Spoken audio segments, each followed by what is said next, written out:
We've been up to what we believe is a place called Marsh Farm. It's at Sandringham.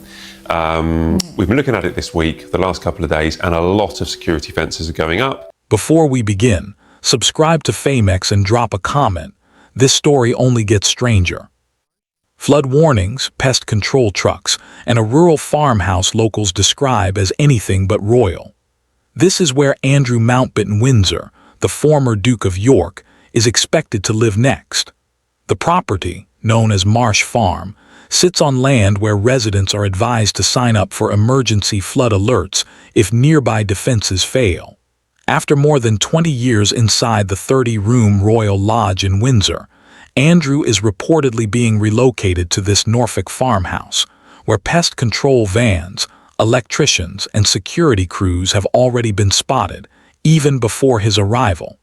Tell us below if this feels like a downgrade. Former Prince Andrew, we need to say now, has been kicked out of his salubrious Royal Lodge home, the 30-room mansion that he was living in with his ex-wife Sarah Ferguson. However, he's going to end up in Sandringham. He has been exiled to Norfolk by the King after his relationship with Jeffrey Epstein. However, to understand why this matters, you have to look at who Andrew Mountbatten Windsor once was within the royal structure, and who he has become today. Decades ago, he held a firm place in Britain's upper class as a working royal, complete with official duties, military ranks, and residence at one of the most prestigious addresses on the Windsor estate. Royal Lodge was never just a home. It symbolized status, influence, and protection. With 30 rooms, manicured grounds, and top-level security, Andrew lived there under extremely favorable terms with little personal financial burden. Midway through this story, comment if you think this arrangement was ever sustainable. For years, royal watchers assumed a quiet solution would always be found. That assumption, it now seems, was wrong. Marsh Farm, it's a ramshackle place. It's run down. Is he going to be happy there, Arthur? Well, I mean, people describe the Sandringham estate as not very nice, but I mean, it's beautiful. I mean, it's just tree-lined. It's absolutely where that farm is. Everything shifted in 2019 when Andrew stepped away from royal duties after the fallout surrounding his links to convicted sex offender Jeffrey Epstein. His BBC interview, where he failed to show regret for the victims, became the moment he never recovered from, and his standing has declined ever since.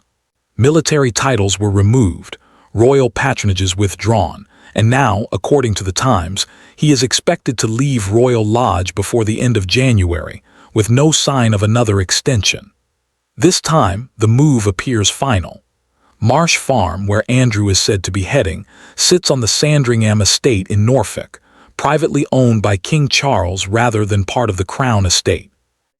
Locals describe it as far from palace-like, not even a classic country house, but a working farm with aging buildings, some reportedly unused for years.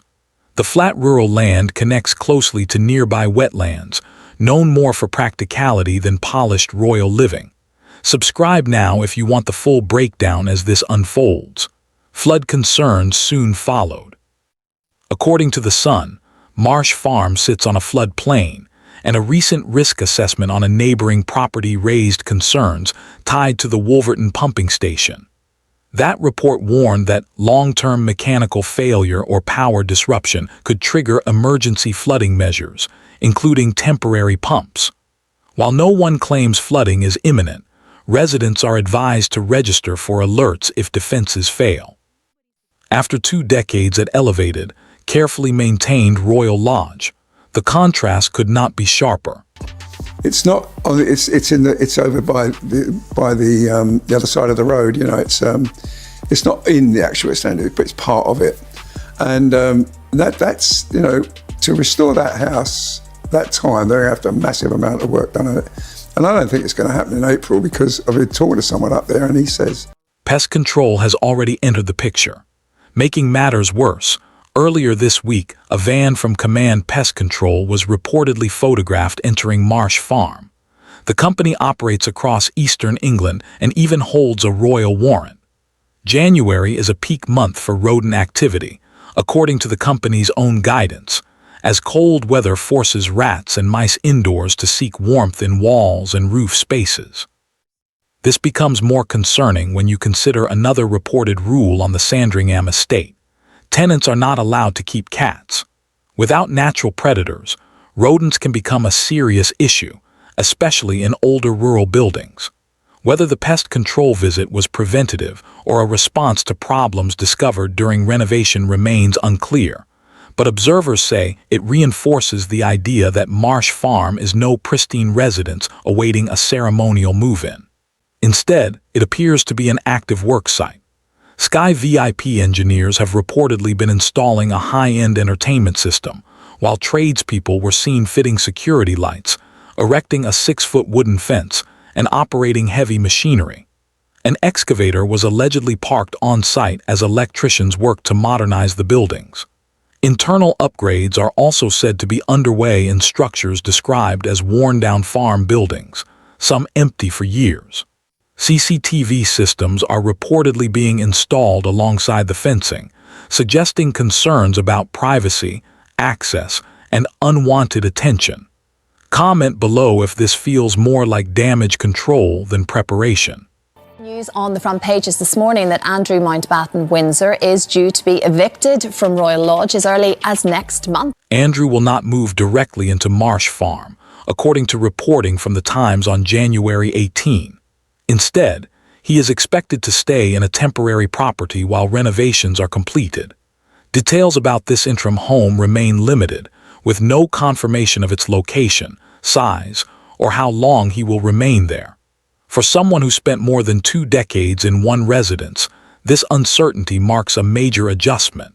Another departure is happening at the same time. According to a source who spoke to The Sun, Sarah Ferguson, Andrew's former wife, is reportedly preparing to move on separately. Both Andrew and Sarah must leave Royal Lodge by January 25, the source claimed, but their paths appear to split after that. Sarah is not expected to join Andrew at Marsh Farm, and Princess Eugenie's home in Portugal is rumored as a possible temporary base while she considers her next move. Andrew and Sarah maintained an unusually close post-divorce arrangement for decades, and her presence offered stability. Without her, Andrew's relocation to Norfolk appears far more isolating. If this surprised you, hit subscribe so you don't miss what happens next.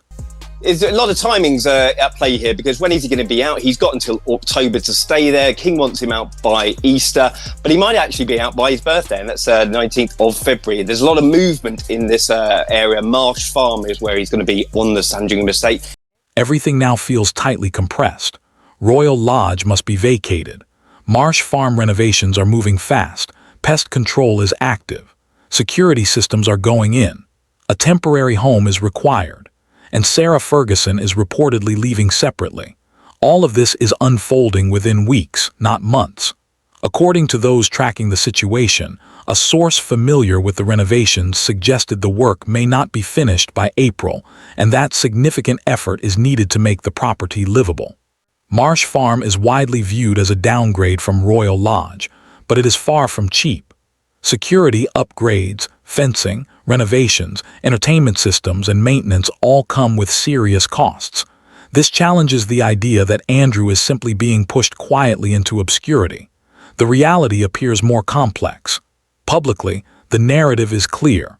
A disgraced former duke leaving a grand estate for a rural property with flood risks and pest concerns. Behind the scenes, however, considerable resources are reportedly being used to ensure comfort and security. Both versions can exist at once. After 20 years, Andrew Mountbatten Windsor is leaving Royal Lodge, and his next chapter already includes flood warnings, pest control visits, heavy construction, and a temporary stay elsewhere. Whether Marsh Farm becomes a permanent home or just another step in a long fall from grace is the question.